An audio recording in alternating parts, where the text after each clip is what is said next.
Okay, and we are live. I am with Laura LeMoon, and we're here, Red Ferret Press author. We're here talking about her most recent book, her newly released book, A Thousand Little Deaths. And I'm going to give it over to Laura, let her talk about herself, kind of the things that she's done, and we'll go from there.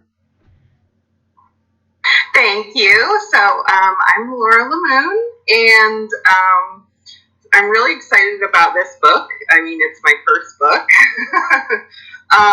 So the things I've done before, I've done a lot of writing about, most of the writing I've done is about sex work, sex trafficking. I started out, before I started writing, I started in sex workers' rights activism work. So that's kind of, feel like that informs a lot of, I think a lot of what the book the book is about is sex work and sex workers' rights activism and stuff like that.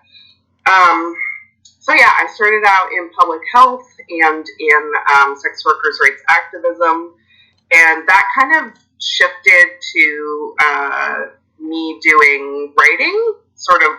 I say professionally, but like I think anybody who writes is a professional writer.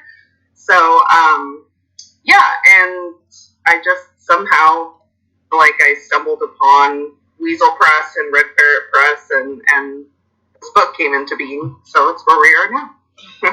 Well, I'm definitely glad you stumbled upon us. It's not often that we get such a really good quality submission. We get a lot of good submissions, but we don't get a lot of submissions that are focused in the areas that you're focused in. And that's kind of what I'm driving Red Ferret Press to be. We want to be this kind of activists while focusing on sex positivity, while focusing on HIV activism and sex workers activism. That's kind of the gear that we want to go in, while also giving having a fun few novels here and there. So I'm very glad that you stumbled upon us, and everything about this book is just stunning, from the writing inside of it, and the cover. So the first thing I want to ask you is, just kind of go over what it was like writing this book and what experiences you threw into it. What changed over the process of it. Did this book turn out to be exactly what you wanted it, or are there things that you are saving for another book? Yeah, I feel like this book was a giant experiment for me because I'm sure everybody's first book or anybody's book in general probably is, in a way at least. But this book was kind of like, at the time, I remember when I first started writing it, I didn't have any electricity in my house, and like I was like dumpster diving and trying to do survival sex work, and all these things were happening that were just like survival based. I was so deep in survival mode, and I couldn't like get my brain in the space to be able to write like narrative. I just like I couldn't do it. Everything was so fractured in my mind, and I thought, well, maybe I'll just try poetry because that had been something when I was younger, when I was more a kid, I had done and I really enjoyed. And I was like, well, maybe I'll try to do poetry, and that things will come to me better. And I did, and the I wrestled with like whether to make the book like congruent, whether to make it like, oh, this book is all about this one thing, or I guess it's all about survival, but it in the lot of different ways that I did survive, both in my whole life, and then I don't know, especially in the past couple of years as I've been doing survival sex work and the trauma and the violence and stuff like that. So yeah. Okay. Um, so yeah. So turning to poetry, you said that it was a little difficult to get on the narrative aspect of things. So a little difficult to write like a memoir or a novel. do you feel like poetry is what best captures what you're looking for? Um, yes, I think poetry. Um, Now, I did wrestle with like, should I try to write a memoir? And right now, I'm actually in the process of writing a memoir. I feel like, and even my memoir is really poetry-ish, actually. So, actually, I feel like poetry is the way that I kind of process things. I process things in like little bits and little fractions, and like that's what I can get out. Um, but yeah, I don't know. Okay. I've often heard that. So one of the things that I hear people who start out in poetry, including myself, is like it's easier for us to process the things that have gone on in our lives just through poetry alone. I know for me, my recent books are all talking about just the domestic violence that I went through in my last relationship, the racism that I went through when I was living in the South. So it's all there just in this really concise format, and it's a way for our brains to just kind of pick apart at the most important aspects of this experience, and like this is what we want to showcase, this is what we want to get out. So I hear you on poetry has been the pinnacle point for us. So well, that's cool. And so you are writing a memoir now, and so what's that like for you?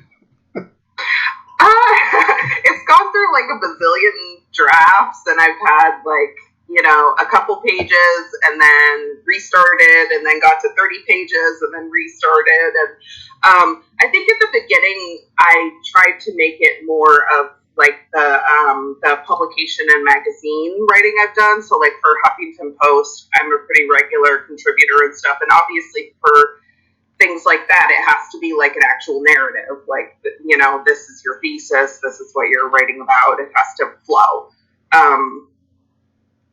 I,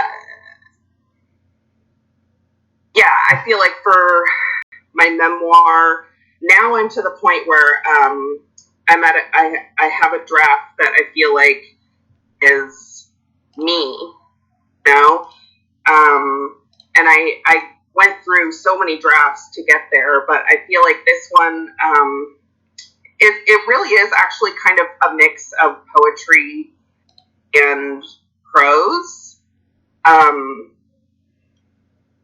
And I think, like, kind of like you said, that's the easiest way for me to process on the page trauma and violence and things that like I'm so near and are intertwined in me that it's hard for me to have this sort of like abstract analysis, with any kind of like I don't know, third party objectivity or anything.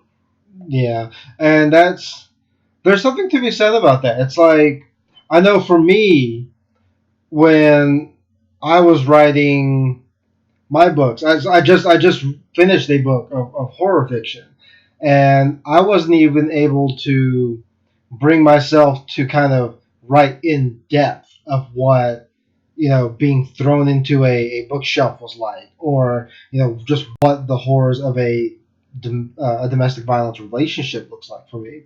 So when I was writing Carnage, I really had to step back a lot to just kind of the get more words on the page. It's like with poetry, it's your brain picks out images and your brain assigns images certain words, and it's like I know I can use these 4 or 5 words as opposed to I know I can talk about this one scene for 1,000 words.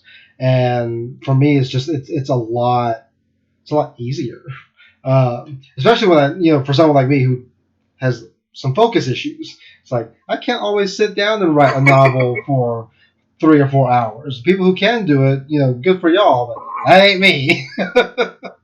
so, but I do think this. Yeah, I'm the same way. It's super difficult for me. I do sprint writing. That's something that a friend of mine who also is a writer sort of introduced to me. I had no idea what it was. So I just sit down, I put a timer on for like 20 minutes or 30 minutes, and then I write. And then when I'm done, I go do something. And then maybe a half hour later, I go back and then I write for another half hour. And it's kind of disjointed. It probably doesn't work for everyone. It really works for me, especially when I'm writing about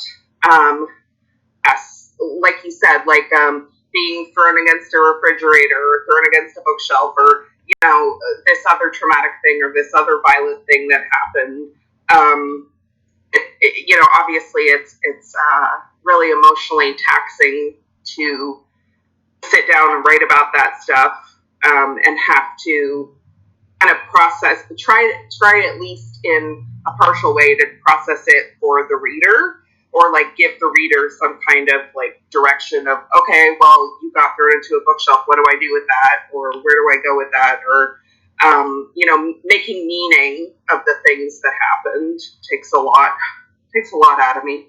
Yeah, it does. And trauma takes a lot out of all of us, no matter how we process it. And so for poets, it's like we're throwing all of ourselves into the work that we're putting out.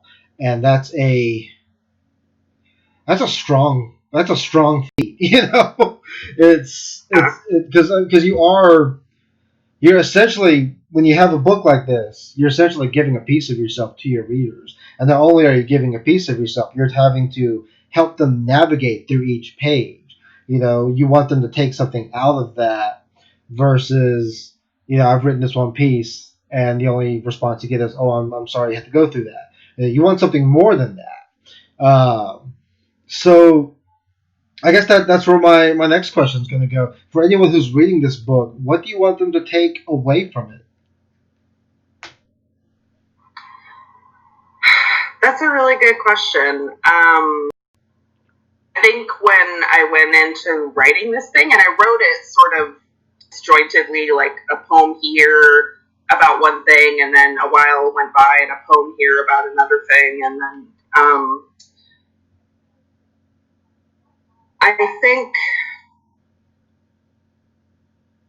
I guess I want to be heard. I want people to feel my struggle and my survival. And in a way, like, as I'm saying it, I think that sounds really selfish in a way. But also, it's like, I think we as writers and as authors can't go into it like with only the hope that the readers are going to love it and the readers are going to experience this and the readers are going to experience that, because you can't bet on any of that. The only reason I can write when it comes down to it is for me.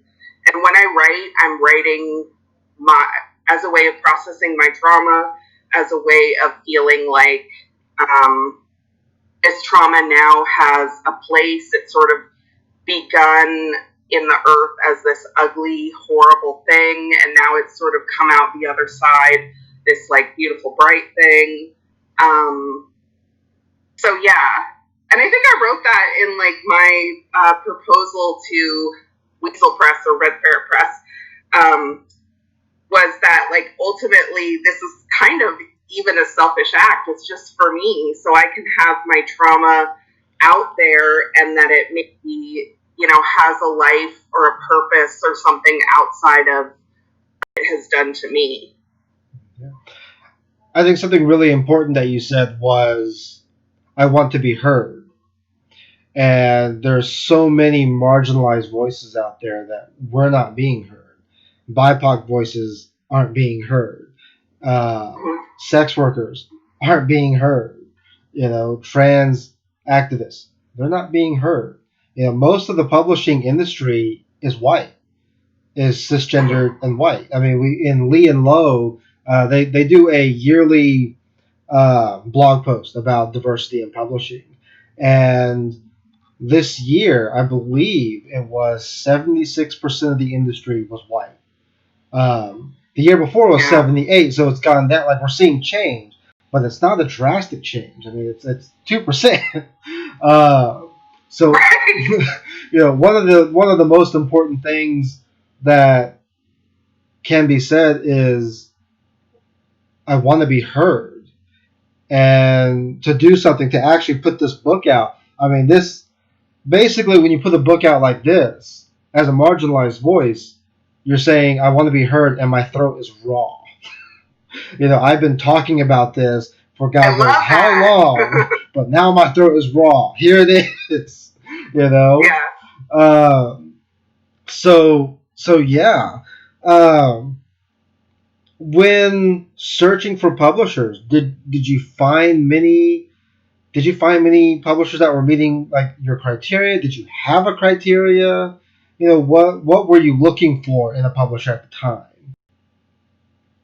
Yeah, and I mean, Weasel Press, Red Ferret Press, you guys were my number one choice. Like, because I started reading Neil, what's his last name? Neil Reddy. At Weasel Press. Neil Reddy. Yeah, I started reading his writing, and I just was like fucking like, oh my god, I was obsessed with it.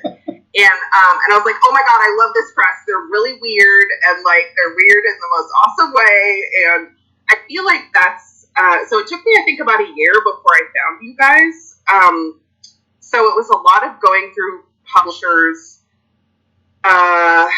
like independent presses and stuff like that, who I could query directly. But I think I got the feedback and the distinct impression that like a lot of my work they didn't know what to do with, and I know the voice of my writing is often very angry, and of course there's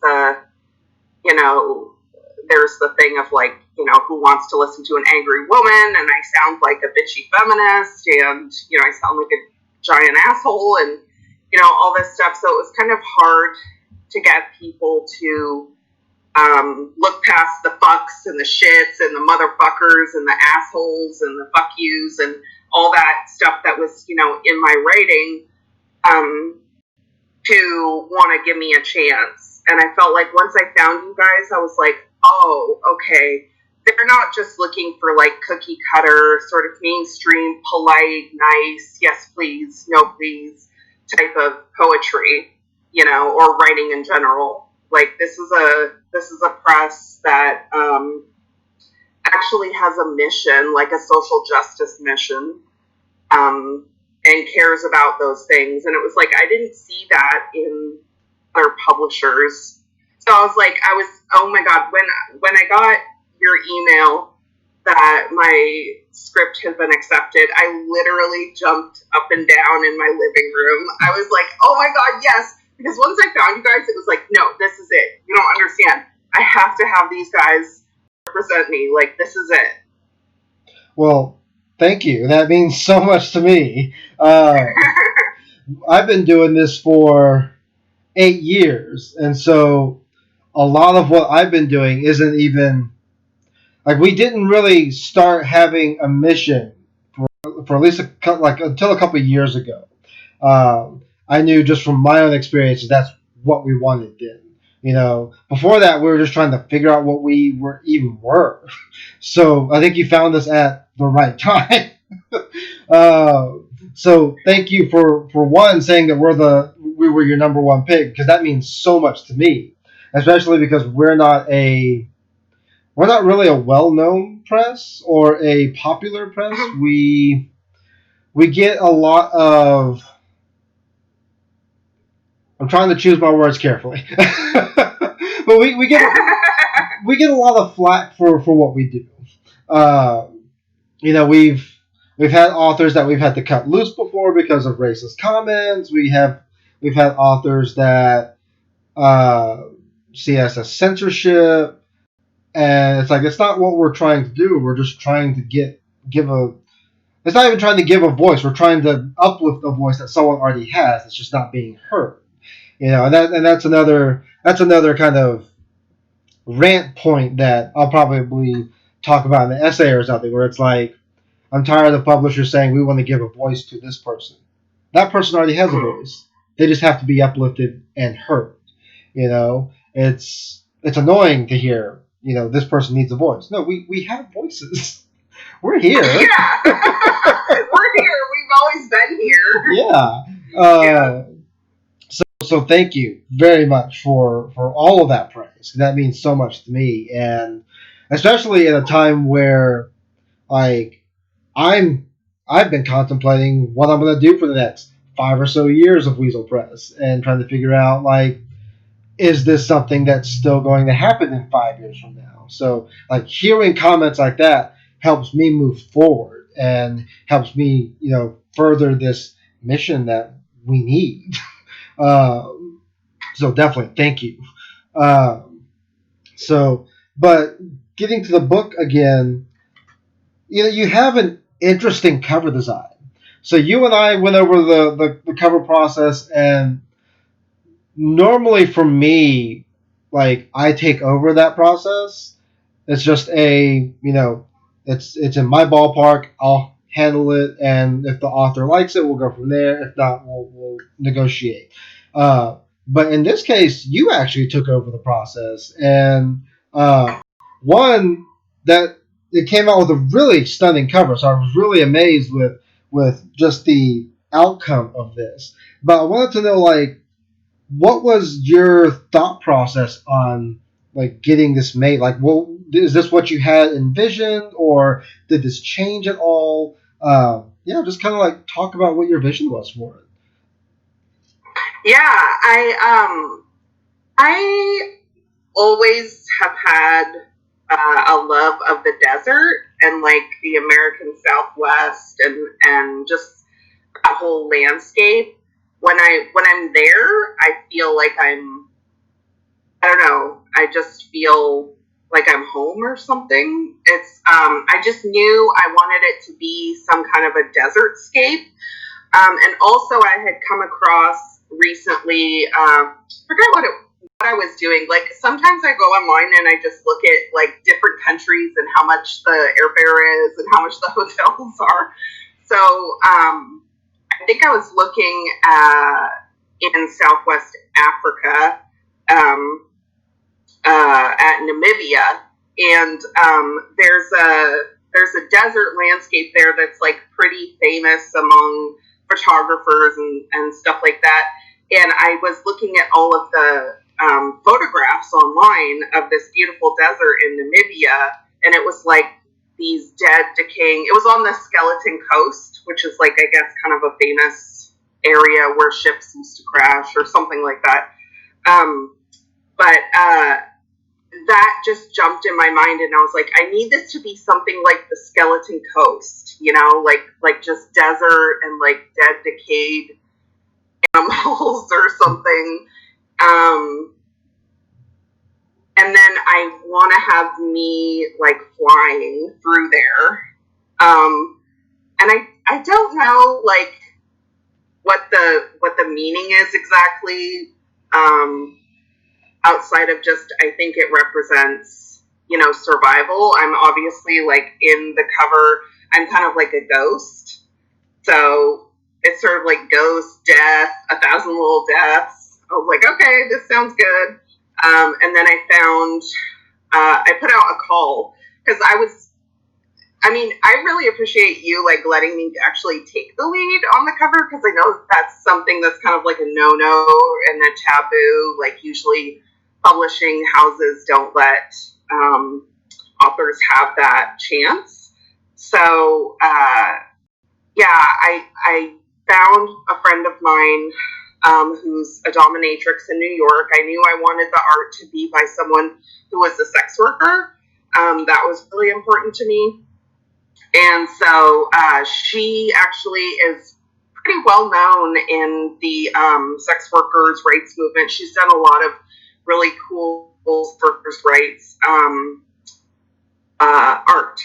And so I put a call out on Twitter, I think, and then she had answered it and showed me her portfolio, and I was like, yes, this is exactly the aesthetic I am looking for. I don't want it to be something like colorful and poppy and pretty. I want it to be just, real rough. So yeah. Okay. Uh, it is a stunning cover, and I think it captures the book really well because it's like you have a book that's just all of your experiences, it's all of your memories, it's everything encapsulated here in these pages. And you said a moment ago, you said that you're like a ghost on the cover. And so for me, ghosts are always memories. So it's just like it's you just navigating these experiences. So it really captures just everything that's in this book. Uh, so yeah, it was a little nerve wracking allowing an author to kind of take the lead because for me, it's like you never know. I think everyone has an idea of the perfect image for their book, and I don't ever want to knock somebody's idea, and I don't ever want to say, hey, that's kind of stupid or anything, because everyone's idea is really cool. But there's a difference between a cool idea and an idea that can be implemented. And so something that you have here is actually both of those things. It was implemented really well, and it's a cool idea. Like it says what the book is perfectly.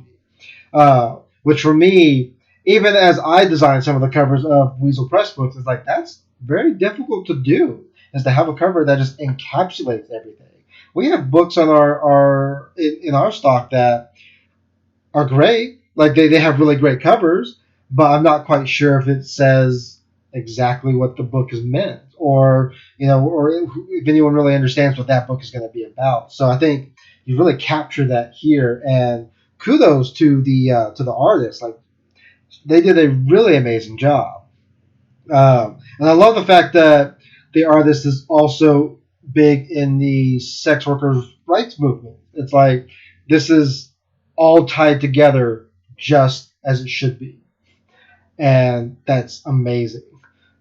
So yeah, I love it. I can't tell you how much I love it. Yeah, I get compliments all the time on the cover. People are like, oh, "Wow, oh my god," and I'm just like, I'm so grateful that we have the opportunity to do that, to collaborate all three of us together and sort of create this. And if it's okay with you, I might actually get a poster size print of the front cover and just kind of hang it in my house if that's okay. That's one of the things that me and my partner, we do is we take some of our favorite things and we just kind of put them all on our wall. So right now I have a lot of furry art on my wall, but some of the aesthetic of my office is like there's Hunter S. Thompson behind me, and so this would go really well right next to Hunter S. Thompson. Oh, I feel so like, oh my god, Fear and Loathing in Las Vegas is one of my favorite books. Like, seriously. Oh my god, so that's a big compliment. Yeah. And, you brought up Neil earlier. Neil did a kind of parody of Fear and Loathing called Miffed and Peeved. And so we actually got the Hunter S. Thompson estate to sign off on it. We did the book. It's got art pieces in there. And so, like, yeah, Fear and Loathing was one of the books that kind of started Weasel Press. I have a giant Fear and Loathing poster above my computer. So nice. So yeah. So real quick, because for me as a publisher, I can only come up with so many ideas on what communities want, on what authors want. Uh, One thing I'd like to know, just from you, because I know you do a lot of activism work, what's something that you would like to see from publishers? What's something that you're not seeing from other publishers, including myself? Like, what do you want to see from us? Well, I think what I want to see from other publishers is like what I saw from Weasel and Red Ferret Press, which is, I think we've made a lot of strides in some ways, in kind of like you said earlier, in the publishing world, in the writing world.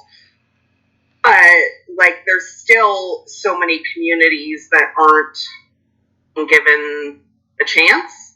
And I think there's still, like, ultimately, And I don't feel like it's this way with every single press, but like generally speaking, it is about like, is this book going to sell? Are we going to make money from this book? Is the public going to buy it? You know, is it consumable? You know, all these things, and how consumable can it be? So, you know, that's why mainstream fiction is mainstream, so it can appeal to as many people as possible and sell as many books as possible. Are mainstream books necessarily better or best or anything? I don't think so. I don't generally prefer them. But I think like what I really appreciated from you guys was just taking a chance. Most so for my memoir, I've been pitching agents actually, and I get a lot of feedback that like this is really great, but I don't know I don't know how to sell it. I don't know what to do with it. I'm not familiar with this community, you know, and I think like publishers and agents don't necessarily have to be authorities on a certain community. You have to be willing to learn and humble yourself. And like, if a publisher is working alongside me, obviously I'm going to answer questions and inform, you know, how the book is sold, given the community and stuff like that. But I sort of get this like, oh, I don't know what to do with that. I'm not an expert on that. And you see that a lot with like racism and sexism and things like that, where people don't want to talk about it because they don't want to admit that they have stuff to learn and stuff to work on and work through. And I think it's the same with the publishing community. Like, it's okay that you don't know everything about sex work. I don't expect that. But you could still want to give a sex worker writer a chance and just be willing to learn. Okay. Well, I'm definitely willing to learn, and that's something that with Red Ferret Press, that's something that I want to move further into is giving more sex workers just a platform where they can showcase their works or talk about their experiences. And a lot of what I do is anthologies. Uh, one of the things that we're doing right now is a kind of like kink focused, furry focused, sex focused magazine called Omer, which is what we do is we gather as many models as we can, we pay whoever we can pay, and we writing models, and something that I'd like to see more of are sex focused articles, just talking about diversity in kink, what's going wrong there, how can we further that, or even diversity in furry, because there are a lot of cultures and subcultures that become more they become more white, or they become more cis the further down you get. And so uh, if there's ever a anthology that you want to see from us, or just an idea that you want to pitch to us, you're always welcome to do so. I may say like I don't have money right now for it, but I'm always willing to just like take on extra stuff, because our goal here isn't money. I mean, yes, we want the books to sell, but Of course. we always go into whatever project that we do with this idea of what's the voice here, what community are we showcasing, who are we helping, and who can be helped from this. That's the mindset that I have here at Weasel Press, and really Weasel Press is myself and my partner, so it's just a couple of us. But but yeah, if ever you have like an idea or just something that you want to pitch to us, you're welcome to do so. I give all of our authors don't really have to go through that secondary process of like resubmitting. You just have to send me an email, and it's like if I got the money for it, or if I'm tight, I'll let you know. Because a lot of what I do is just out of my own pocket. It's not even a we don't make we don't make a whole lot of sales, and when we do, it's like a couple of bucks here and there, and so we always want to make sure we get the off of their part. But funneling it back into the press is kind of like, well, just my next paycheck, I'll cover it, uh, so. Oh, thank you. I appreciate that. Yeah. Because again, that's just something that we want. Like, I want Red Ferret Press to be that platform for sex workers, especially when there really isn't one. At least I've not seen a platform for sex workers yet. So Mhm. so yeah. So that's definitely. Yeah. Go ahead. Oh, I was just gonna say, yeah.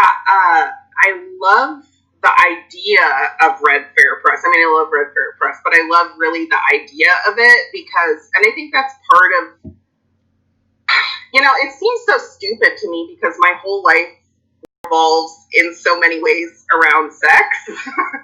So I find it weird when, like,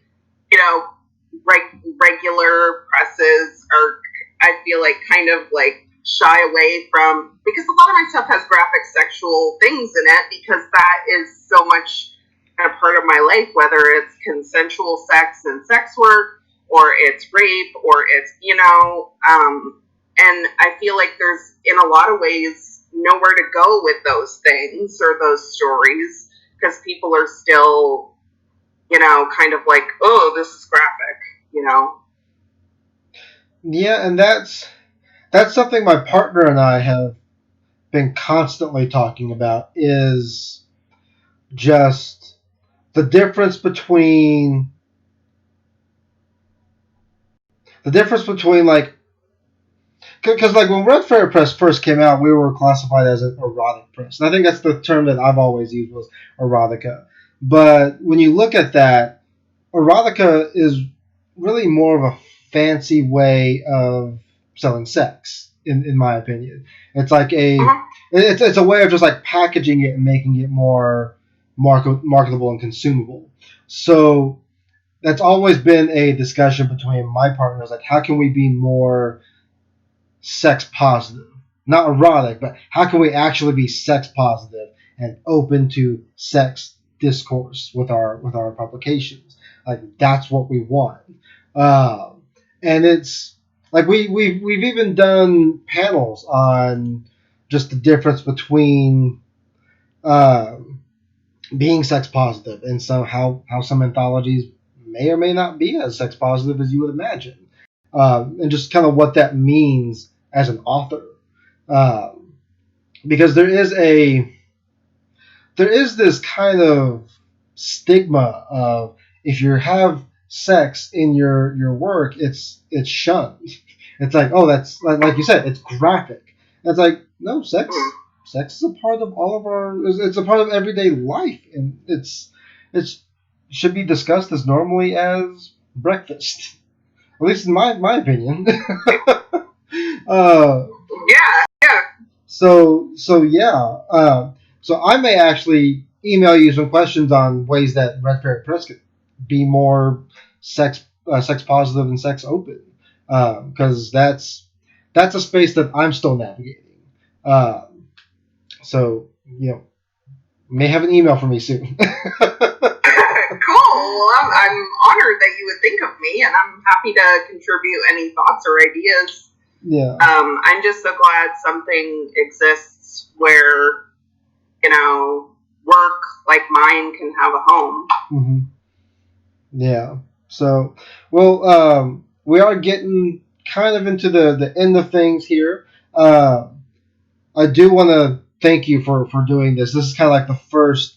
I think this is the third kind of podcast style chat that I've been doing with authors, and I hope to do more.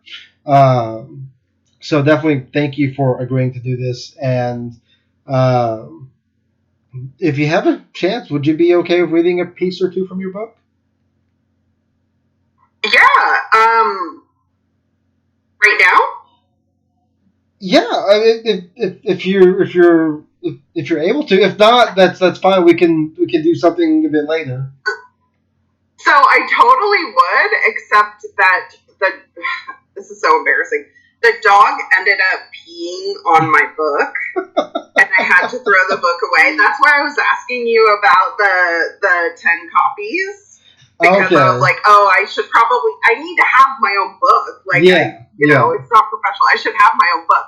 So I threw the book away thinking like, oh, I'd get another one. But, so I don't actually have the book. That's okay. That's because of my freaking dog. That's okay. On the dog. But you know what? You know, I'll probably be doing a poetry night, much like, you know, how you and I are talking here. I will probably be doing a poetry night in the Weasel Press Discord server. So, you know, I'll send you that link at some point in the future when I kind of get a date down on that. And I'd love for you to swing by and just share your work at that point. Oh, yeah, absolutely. I would love to. I will get a copy of my own book. Yeah, I'll make sure I'll make sure you get your copies. With COVID, it's been so tough just doing anything. You know, I know a lot of publishers that I talked to were all kind of hurting. You know, because it's like a lot of the conventions are closing. I know for me, like I do a lot of poetry, and a lot of poets they go on tours, and so those tours aren't happening because of COVID. So it's been a little tough. So I do hope to get you those copies next month. Like that is my goal. Because I think it's your book, and there's a couple of other books I have to get out. So but I'll keep you posted. And I mean, if you don't see anything, feel free to bug me. I'm one person, so I do tend to like be frazzled some days. But definitely poke me any point if you have any questions. I try to make Raspberry Press as open as possible for authors to just kind of like see where their royalty statements are at, or you know, hey, if I'm behind on royalties or something, I'll let you know. You know, I try to have that open dialogue with all of our authors, because I've heard so many times just publishers not taking that extra mile or not taking that extra step. And it's like I know authors will be understanding, but you have to talk with the authors. So yeah, no, you've always been super communicative, and I really appreciate that. And that's one of the things I like about this press, and also what I wanted from going with a smaller independent press is that like the ability to just shoot you an email and be like, hey, forgot about this thing, and you know, get a response back really quickly and stuff. Yeah. Well, and now we have Discord, so if you ever need to reach me just like ASAP, you can just type a message on Discord, and it goes to my phone. So if I'm not able to do something, I'll say, hey, give me a moment. But like you're always welcome to hit me up on Discord, and it's like just an instant chat. So awesome. So yeah. Well, is there anything that you would like to kind of promote? Is there anything that you would like to just get in there, or just anything that you think our viewers would like anything that you would like our viewers to know, if I can talk? Well, yeah, just I'm working on my memoir, which really isn't something, I mean, viewers or readers can, access yet, but hopefully at some point soon in the coming years it will be. Yeah, I have a website now. It's still kind of like in the works. I actually have a Zoom meeting with the wonderful woman who's been assisting me with the website. So it's lauralemoon.com. And just 1,000 little deaths. You can access, we have a link on lauralemoon.com or Amazon, or I think it's on, I saw bookshop.org. Mm-hmm. Yeah, I had to fight for that. weaselpress.com. Okay. Yeah, I had to fight for the bookshop.org one, because like it's normally pretty instant, but sometimes they're not so instant. So I always have to send them emails and like, hey, just make sure you guys update this, make sure you guys do this. So that one is they're a new company, and it's just trying to get in touch with them has been a journey. Well, I'm glad it's up. Same here. Well, thank you so much for doing this again. And yeah, that'll do it for us. And I can't wait to get you your books. And yeah. Yay, me too. Yeah. So, but yeah, if you ever need anything, hit me up, and I'm happy to answer any questions. Okay, and likewise here. And thank you so much for this opportunity. Yeah, thank you for doing this. So, well, you have a good rest of your night, and you have a good weekend. You too. All right, bye. Bye.